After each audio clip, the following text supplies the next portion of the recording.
VH1's recipe for a hit 80s metal band.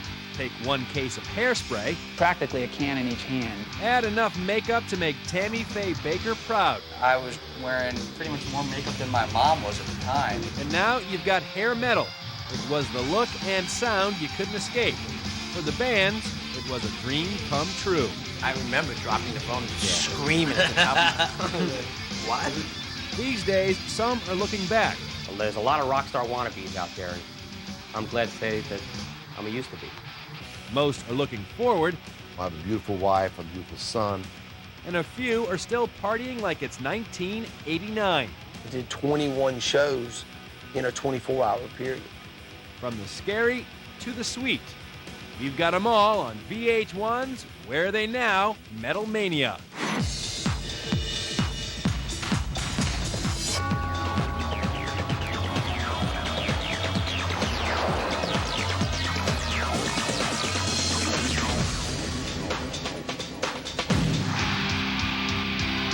They are the band who named themselves after germ warfare.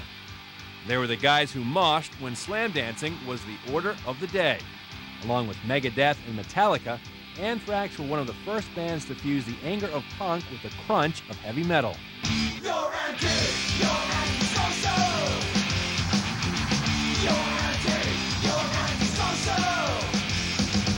Despite lack of radio play and little press, fan word of mouth earned Anthrax a huge headbanging following all over the world. In Europe, it was insane. I remember us being in a taxi on our way to the gig in Milan. Oh my God.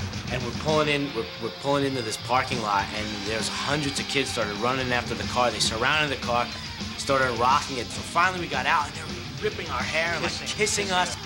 Certain places in Europe, they're just really emotional. To score their first hit, I'm the Man, the band mixed heavy metal with Hebrew. We took the riff from that Jewish folk song, Hava Nagia.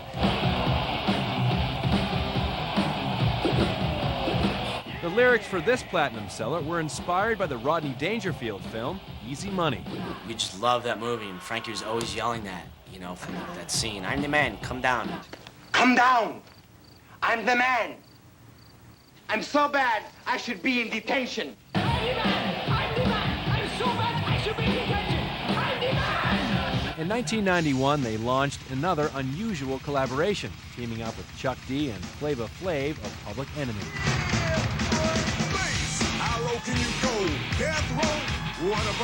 I always wanted to do a rap song again because I'm the Man was just so killer. I said, I have this riff, just put down a beat to it, you know, put down some kind of groove, and I want to Bring the Noise. And then we contacted Chuck, and initially he said no, and then we set it in the track, and then they called back up and said, this is killer.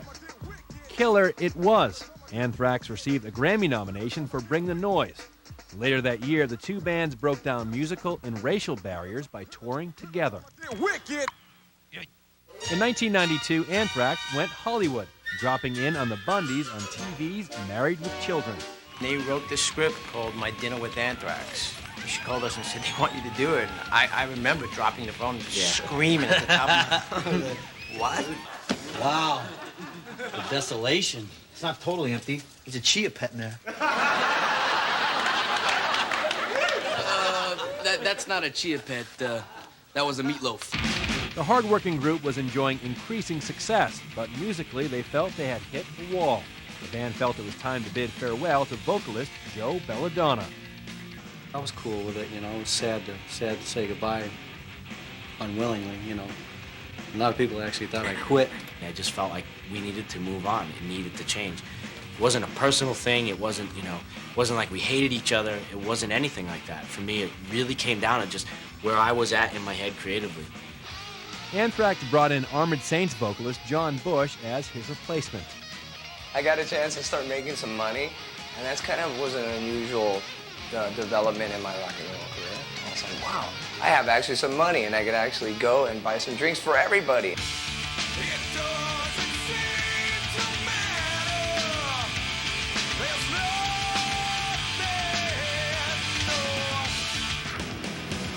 In 1995, second guitarist Dan Spitz quit the group. Today, he's recording new music with old buddy Joe Belladonna while making a living as a watchmaker. As a little kid, I grew up, my grandfather used to teach me since I'm around 11. how to repair watches. So it was always an interest for me to go back to that someday.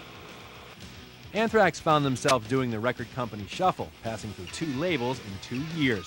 In 1996, this gold and platinum selling band were without a record contract.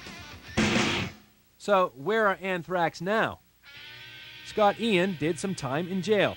In 1997, the inebriated guitarist broke into the Yankee spring training camp and tried to steal a Yankees logo circle. He found Florida police waiting to take him away. Of course, the whole thing was funny, and great. I mean, nobody got hurt or anything, like that. But it cost me a lot of money for a lawyer, to defend it, because I really picked on the wrong guy. Somewhere in my drunken state, I should have thought, if you get in trouble, George Steinbrenner is the wrong guy to screw around with. Scott was charged on 2 felony counts of burglary and grand theft. Fortunately, shock jock Howard Stern came to the rescue. Howard Stern ended up having me and George Steinbrenner on his show, and I got to apologize personally to George Steinbrenner, and 2 weeks later, they dropped the charges against me. In 1999, Anthrax inked a new record deal and is gearing up for a new album. These are my guitars. It only has 5 strings because I'm generally a rhythm guitar player, and I find the high E and the B to be kind of superfluous. I never even use them. Whenever we feel uninspired or anything, we just look at this picture and boom, write another song. They also have a special world tour in the works. Half of the show is the old lineup with Joey. We're doing the old songs. The second half of that will be with John Bush. 16 years of thrash behind them, Anthrax has no intention of slowing down. All you can do is keep going. If you love what you do, you just got to keep going, and that's it. You have no choice. It's either that or quit. I mean, we don't want to quit. So quitting's for I can't say it to be politically incorrect. Miami is renowned for many types of music.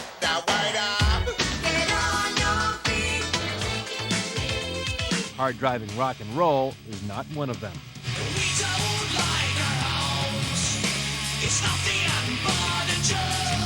Miami's hard rock scene was so small that the 4 members of Saigon Kick got together for one simple reason. We were the only ones left who couldn't get in any other bands, so it was a choice of either tolerating each other and putting a band together or, not being in a band. Together, these leftovers of rock created a unique musical vision, one that combined elements of metal, punk, and the burgeoning alternative scene. Because we came up in an isolated scene, we weren't in LA, we weren't in New York, and we were straddling the beginning of alternative and the end of metal, we were kind of pioneering, we were kind of the Magellans of a new way. Saigon Kick was well received in their native state, getting especially good notices from a young music writer named Brian Warner, who you may know better as Marilyn Manson. In 1990, Saigon Kick went national with their self-titled debut album. Their sound, however, remained undefined. One week we'd be getting an offer to go out with Slayer, and the next week it'd be Cheap Trick. Then we went out with the Ramones.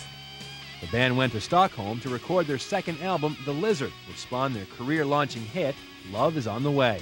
Love is on the way. I can see it in your eyes. Let's give it one more try tonight. In December of 1992, the ballad went to number 12 on Billboard's Hot 100. But before the band could say sophomore jinx, lead singer Matt Kramer quit the band. I think we were still on the charts when I left, and I said, this is great. It's been a great ride.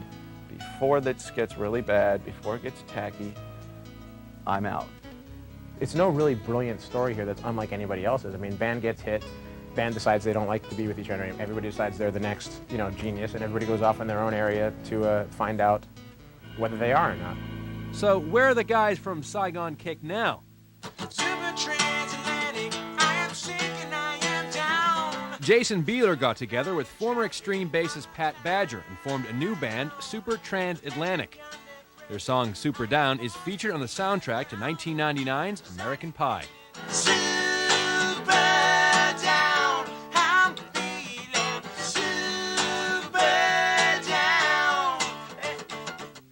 In In early 2000, Super Transatlantic will be releasing their debut album, Shuttlecock. Just the fact that DJs all over the country will be saying Shuttlecock at drive time. Isn't that an accomplishment in and of itself? Bassist Tom DeFile toyed around with another band, Left for Dead, until he found his true calling, well, callings. Certified personal trainer, licensed mortgage broker, licensed to do life and health insurance. Actually did some studying in a religious manner for priesthood in the Wicca religion.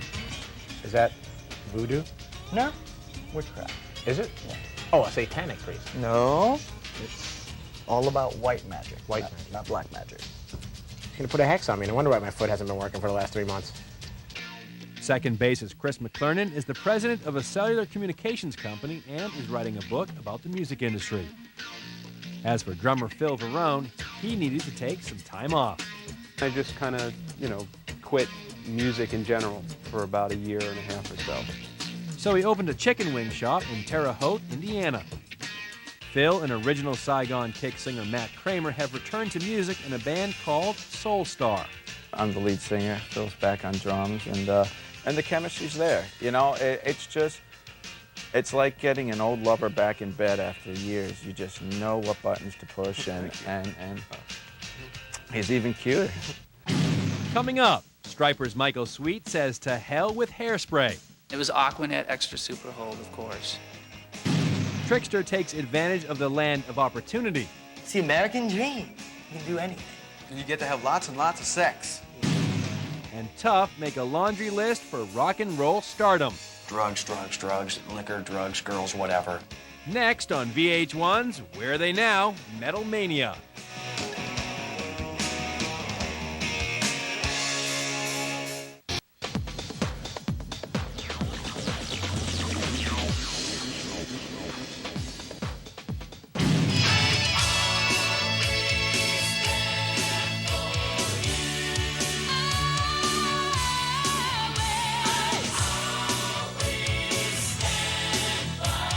Sex, drugs, and rock and roll may be the calling card of many a rock musician, but Christian metal band STRYPER had different goals.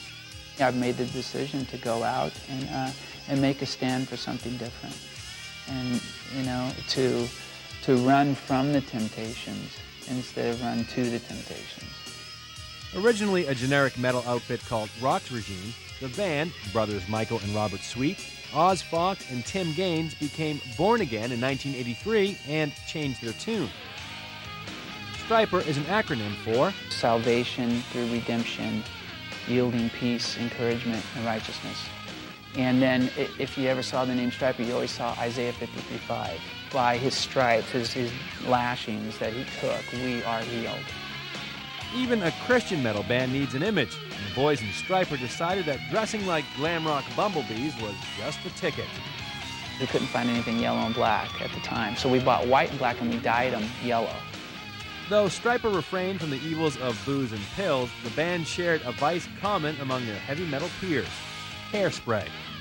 Practically a can in each hand, and just every 5 minutes going back and putting more on, It was unbelievable, and it was Aquanet Extra Super Hold, of course. Instead of guitar picks or t-shirts, these rockers for Jesus pelted their audience with a different kind of memento: Bibles. Robert would come off the drums, and we would all go out and throw these Bibles out, and people would go crazy. Crazy. The whole crowd would just, trying to get a Bible. Despite fans like Jim and Tammy Faye Baker, the first hard rock band with a Christian message faced resistance from many of their church-going peers. Some people thought we were actually satanic, and because they felt we were being, blaspheming God with the hair and the look and the sound. After 2 gold-selling releases in 1986, their third album, To Hell with the Devil, went platinum. The top 30 single, Honestly, put STRYPER on the map.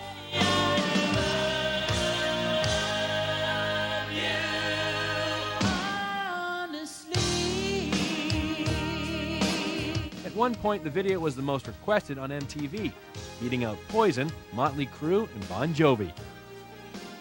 In 1991, Michael Sweet left the band. Later that year, the rest of STRYPER went their separate ways. So where are STRYPER now? Singer Michael Sweet has moved his family from Los Angeles to Cape Cod. He helps his wife run their family business, Maple Park Campgrounds. Ranger Mike is what everyone calls me around here. And I drive a Jeep around, and basically my role here is to make sure all the campfires are out. I show people to their sites and where their hookups are, deliver messages, fill propane tanks, eat a lot of ice cream. Ranger Mike is also Farmer Mike. They have cranberry business as well, and they have 11 bogs, and I help with that as well.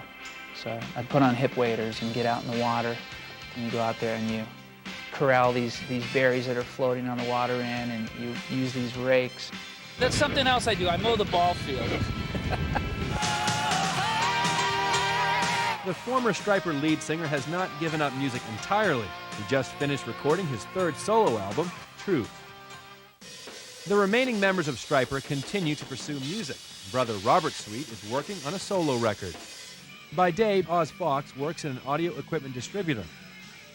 Well, basically, you've got lift capabilities to go up and down racks. By night, he and Tim Gaines inspire local fans with their band, Sin Dizzy.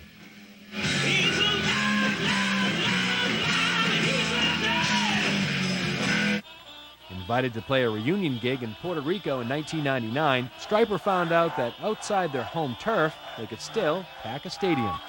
You know, and then when we pulled into the show, it looked like a football game. And I thought, what is this? And the guy said, that's where you're playing. I said, you're kidding me. Just a sea of people. So will the band reunite to spread its message of the Father, the Son, and the Holy Hairspray in the 21st century?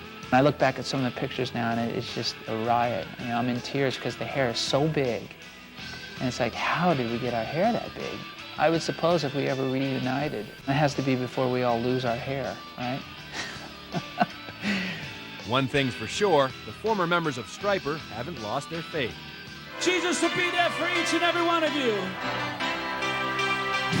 In 1985, TUFF were aspiring rockers barely older than their teenage audience. We would go to bars and they'd be, first off, you're 18, you can't even drink, let alone come into the bar and play. Todd Chason, George DeSaint, and Michael Lean got their break. They opened up for Poison in their hometown of Phoenix, Arizona.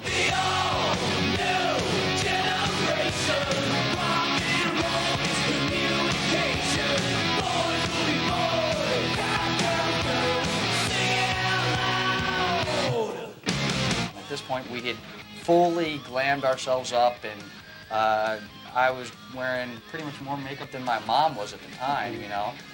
And we did the show with Poison, and they said they were super guys, except for when Bobby Doll slept with my girlfriend. Outside of that, they were pretty wonderful fellas. They said, you got to come to L.A. You're not going to get recognized in Phoenix. Come to L.A. After hitting L.A., they picked up vocalist Stevie Rochelle, dead ringer for Poison's Bret Michaels. We went and met with him and said, who cares if he can sing? He looks good. After 3 national tours, the band landed a record deal with Atlantic in 1991. They made one video, I Hate Kissing You Goodbye, and success was theirs.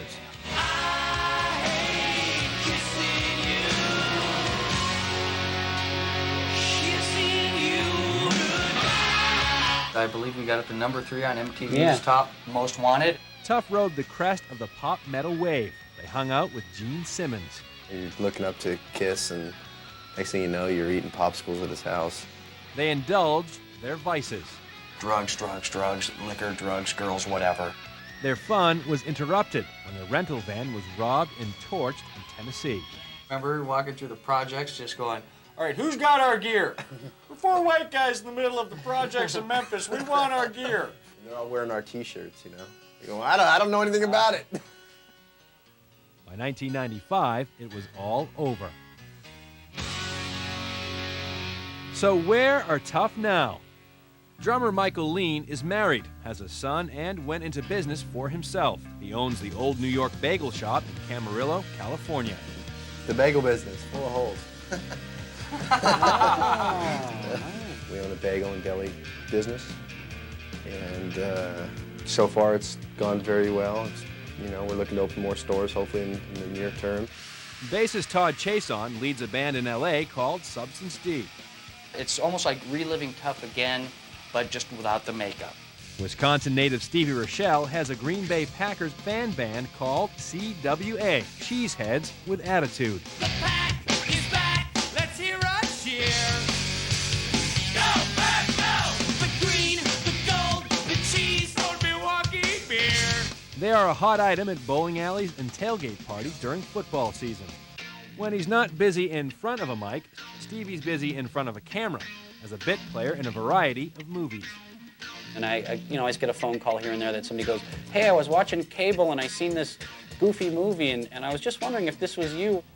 With 80s nostalgia in full bloom, will the group ever join the reunion bandwagon? Bon Jovi probably lived out some dreams, or Guns N' Roses or Motley Crue, I mean, selling 30 or 40 million records.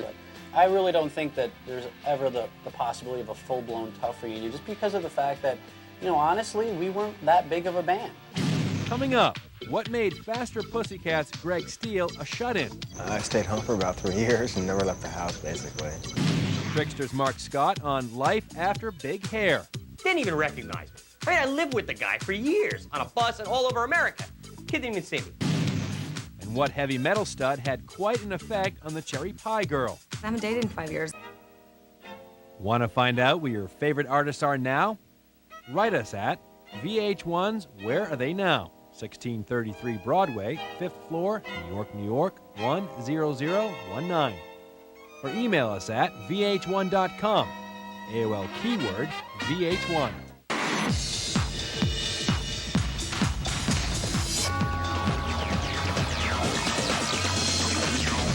Amy Guarinello from Philadelphia writes, when are you going to do an episode with my all-time favorite band, JACKYL? I just love to sing along really loud to push comes to shove, but only if I'm alone in my car.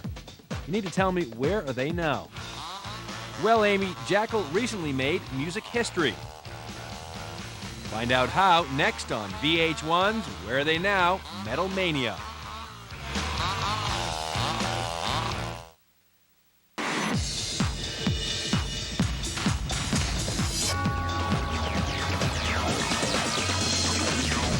Amy Guarinello from Philadelphia writes, when are you going to do an episode with my all-time favorite band, JACKYL? I just love to sing along really loud to push comes to shove, but only if I'm alone in my car.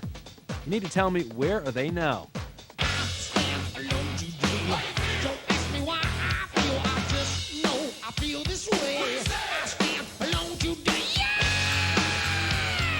Here's the story. JACKYL formed in 1990, at a time when most metal bands were taking a back seat to the alternative rock scene.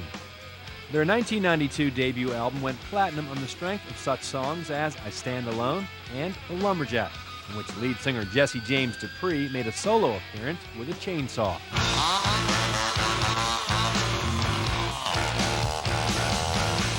I've heard of other bands that played with a chainsaw, play around with it. We actually incorporate it to be the musical instrument that it is. They would follow that up with the 1994 gold-selling release, Push Comes to Shove.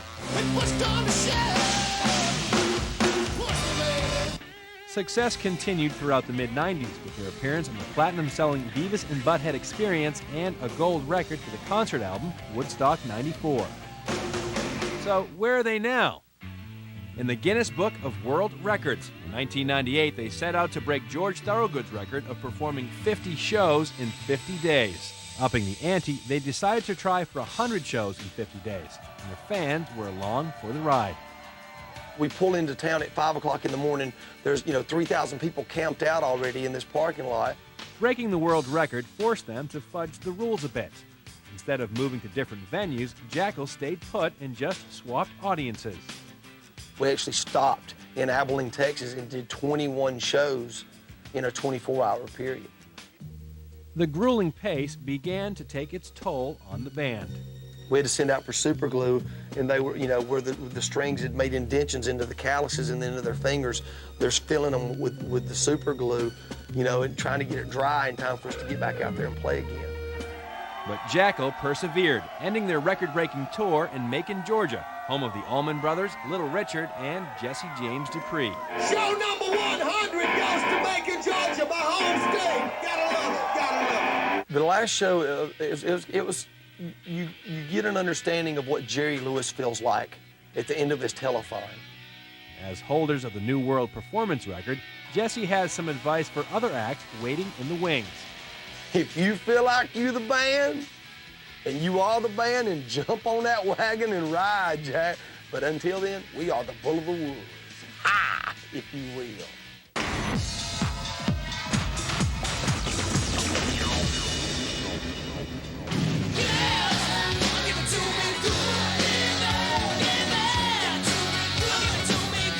TRIXTER. Mark Scott, Steve Brown, Pete Lauren, and PJ Farley were 4 guys from Paramus, New Jersey. Basically, it was friends who grew up together, started a band. The first gig we ever played was at my middle school, where my father was the principal, if you can believe that. Taking inspiration from both their musical heroes and female fans, TRIXTER had big hair. It was just something to swing around, you know, really more than anything. And I got back problems from that. By 1989, when bassist PJ Farley was still in high school, the band was signed to a record deal. In 1990, their hit Give It To Me Good made the charts. One of the perks of stardom was touring with their idols, Kiss. Kiss and Van Halen were the reasons that this band ever existed, that TRIXTER ever started. Getting a call from Kiss was one of the biggest things in my life. It was a band that we all looked up to, and it gave us another opportunity to play the Meadowlands. And to finally go out on the road with them and to hang out with Gene every night, which is, you know, comedy in itself, it was great. Like kids in a candy store, the guys of TRIXTER had their pick of vices. I chose to stay away myself, at least from the drugs. Sex was a different story. Next question. A lot of people, a lot of places, a lot of beer, a lot of pizza. You know, it was cool. A lot of chicks. Success, however, was fleeting. By the time a second LP, Here, was released in 1991, pop metal was out. We would go to radio with our first single off that second record, and program directors would be like, "We just changed our format yesterday." So where are TRIXTER now? Singer Pete Lauren has a new house and a new life in Arizona. You find all sorts of Native American history things, ancient Indian mask here. Isn't that something? He satisfies his musical urge by playing the local club circuit. Here we go. Stand on the wall when all is gone. You might have your own, but all in all, you might have to take. Drummer Mark Scott runs an indoor amusement center near his hometown in New Jersey. Hey, you having a good time? I'm currently the director of marketing. It's a great gig. I love it. It's a little different as far as what I used to do. I love it. A new look and very different priorities has put some distance between Mark and his former bandmates. I remember just a couple of months ago, walking through the mall, I saw PJ pass by. And he passed me right next, shoulder to shoulder. Didn't even recognize him. I mean, I lived with the guy for years on a bus and all over America. Kid didn't even see me. I almost didn't recognize him, too, because he looks a lot different today, too. The former drummer has no regrets about leaving the roar of the crowd behind. Well, there's a lot of rock star wannabes out there, and I'm glad to say that I'm a used to be. Steve and PJ have held on to their musical aspirations and have a new band, Soaked.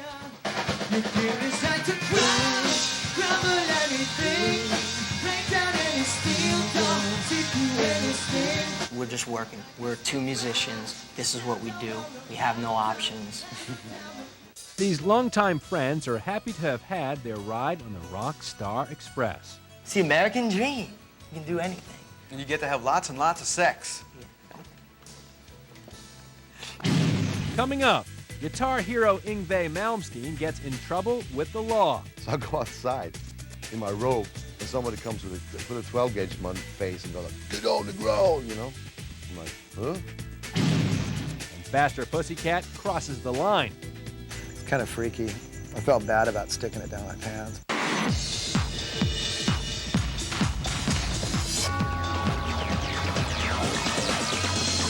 The year was 1988, and this star of Warrant's Cherry Pie video was every teen boy's wet dream come to life. Find out where this heavy metal hottie is now, next on VH1's Where Are They Now? Metal Mania.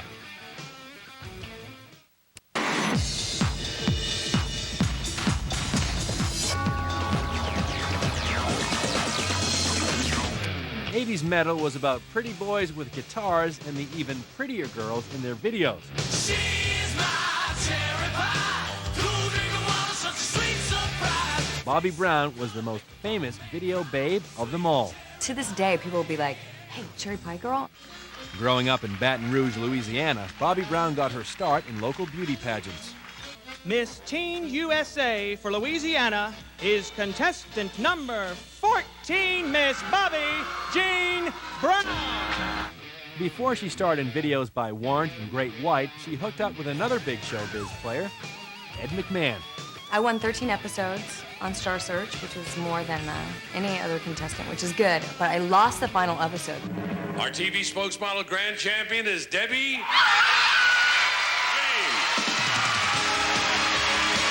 Congratulations, Debbie. Good luck, Bobby. Didn't win the 100 grand, but I got a lot of recognition. Among those who recognized her from Star Search was Warrant's lead singer, Jamie Lane. I was dating Matthew Nelson at the time, and he went on Howard Stern and he was like, I don't care, Matthew, I'm in love with Bobby. He was just straight up, I'm in love with this girl. And I thought, you know, that's cool. The two were soon married and had a daughter. Divorced 2 years later in 1993, Bobby moved in with one of her ex-husband's rivals, Motley Crue drummer Tommy Lee. A year later, she had him arrested on charges of domestic abuse. It was ugly for a while. It was ugly, but we're friends now. I mean, we don't hang out, we don't call each other and go, hey, you wanna go get coffee? To make matters worse, Bobby found she had an X-rated impersonator out to steal her thunder. There is a girl who is a stripper, and she uses my name, Bobby Brown. She would go out, use my poster, sign my name, and be Bobby Brown. She was in Penthouse, used my name in Penthouse. So I sued her and the company, and their company, because of all the work that I lost for her pretending to be me. And what's sick about it is she claimed my family. She said she was married to Jane, and she would tell people, oh, Taylor's doing fine. I mean, that got crazy. In 1994, Bobby Brown won her lawsuit. So where is Bobby Brown now? After taking some time off to raise her daughter, Bobby graduated from music videos to TV shows. She's a regular on a new series called Battle Dome. Battle Dome is going to be the most exciting sports show on TV. In the spirit of American Gladiators, Battle Dome is athletic competition spiced up with a lot of show business. Lyngopus has been getting hammered. Watch. Oh, he got nailed again in the back of the head. Lyngopus seems to be getting the worst of it. My character name on Battle Dome is called Bobby Haven. Yeah, original Miss B Haven. In 1999, this former serial rocker chick offers some words of caution to women wanting to date their musical idols. To not take your head off and put theirs on. You know, you don't have to change you to please other people. Will we see the still luscious Bobby on the arms of a 90s pop star anytime soon? Do I date musicians? No.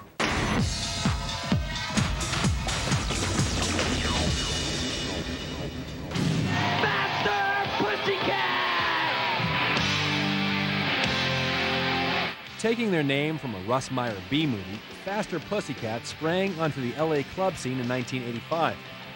They achieved widespread success when their second album, Wake Me When It's Over, went gold on the strength of the single House of Pain.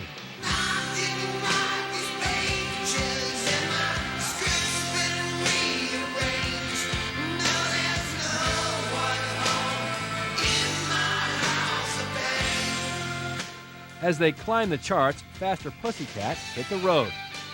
We went to tour with Motley Crue and had like a top 30 single, and I mean, that was like, you know, for us, I mean, a band like us, like, that was just like, whoa.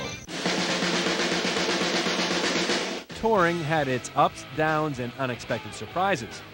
Lead singer Tammy Down remembers one concert particularly well. People are sticking their hands up in the crowd, and Brent had apparently pulled off a prosthetic arm. I'm like, oh, cool prop. I thought it was just somebody's toy, and I grabbed it from him and started like scratching my ass and my privates with it. And then I see this girl, like she's like almost like crying, going, no, no. It was actually a real prosthetic arm. I felt bad about sticking it down my pants. Seeing no end to the glam metal phenomenon, singer Tammy Down and MTV VJ Ricky Rackman opened a club called the Cat House on Sunset Strip. But soon, the musical spotlight moved away from LA, up north to Seattle. The band's third album, Whipped, entered the charts at number 90 and then quickly fell into oblivion. And so did Faster Pussycat. In 1994, the group broke up.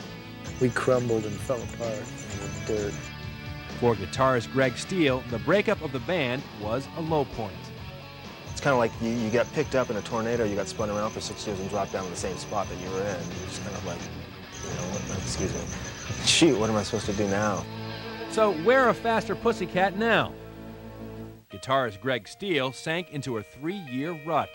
I stayed home for about 3 years and never left the house, basically.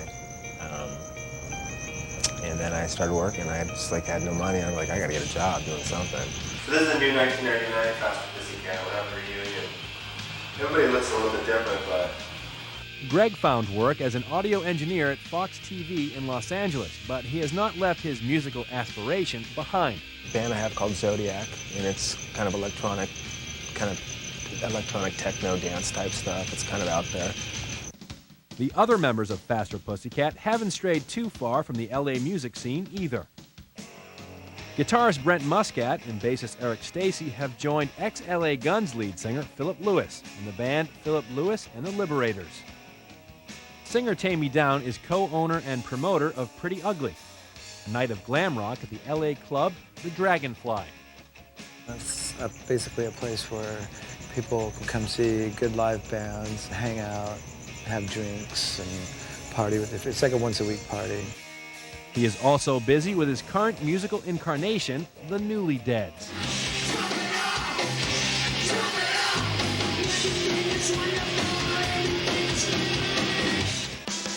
Years after his band has left the spotlight, Faster Pussycat's former frontman is one 80s rocker who has successfully avoided the 9-to-5 drag. I sleep between 9 and 5. I'm a vampire. That's what happens when you promote clubs and DJ and you don't get the sunlight, you get the pasty skin. Coming up, guitar god YNGWIE Malmsteen shares his recipe for success. You can shred lettuce, shred cheese, you can shred potatoes. I shred guitar strings. Next on VH1's Where Are They Now? Metal Mania.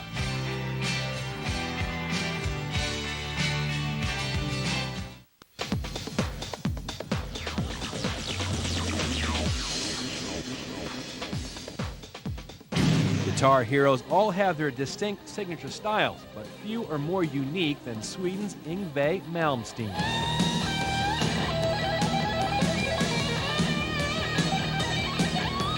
Coming to LA in 1983 with only his guitar and an extra pair of jeans, the 19-year-old YNGWIE's clean, fast, classical influenced style soon became all the rage. I remember when I came to LA and all these guys would come up and dude, you shred, dude. You shred, dude. I'm like, huh? Dude? What's that, you know? You can shred lettuce, shred cheese, you can shred potatoes. I shred guitar strings. He was soon shredding with his own band, Rising Force. In 1985, they were nominated for a Grammy for Best Rock Instrumental. When I announced it, they said, the nominees are Jeff Beck and Steve Ray Vaughan and Yin Yang or YNGWIE Malmsteen or something like that. I said, okay, I know I'm not going to win it. However, his career rise would take a fall. In 1987, a near-fatal car crash put YNGWIE in a coma for a week and severely damaged nerves in his right hand. The accident was just the beginning of a year of bad luck. I found out my manager had ripped me off all my money. I had no money. Then, you know, my house was destroyed in an earthquake. Then the absolute worst thing that ever could happen, my mother passed away. YNGWIE began to pick at his guitar strings again, and after a miraculous recovery, he released his 7th LP, Odyssey, with its single, Heaven Tonight.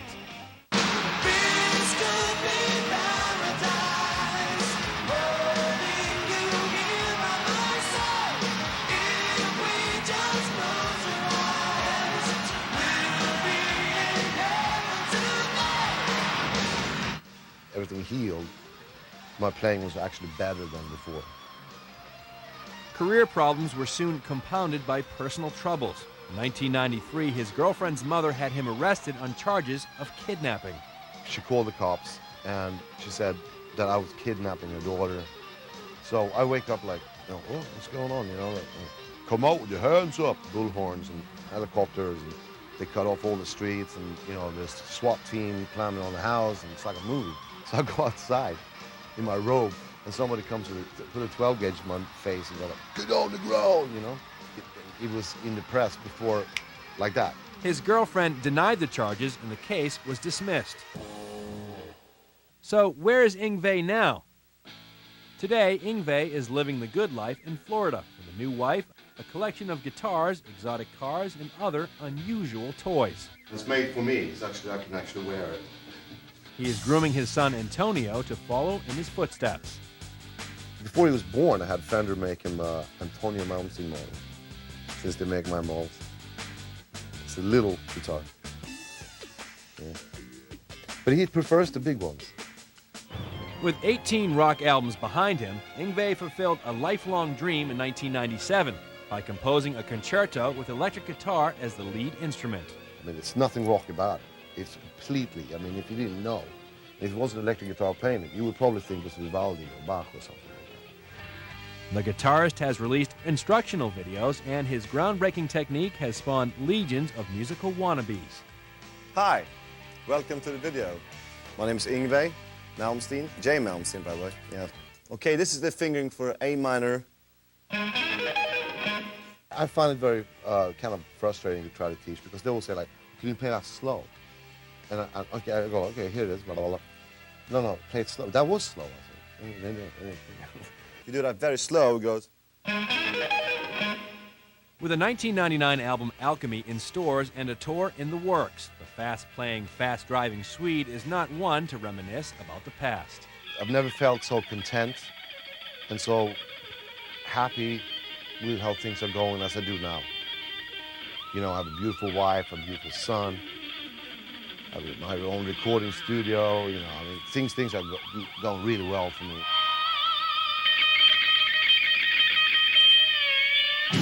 They were the bands who rocked our world, from the Sunset Strip to the streets of Jersey.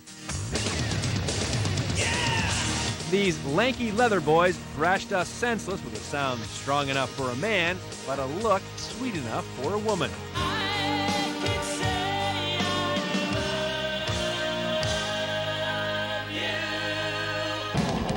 The dudes might not look like ladies anymore, but as long as there are loud guitars and smudge-proof mascara, hair metal will never die. Super transatlantic, I am sick and I am down, stupefied and tragic. See Skid Row, Def Leppard, Motley Crue, and Poison before they were rock stars. Tonight at 10, 9 Central, only on Bad Boys Week. Only on VH1. Why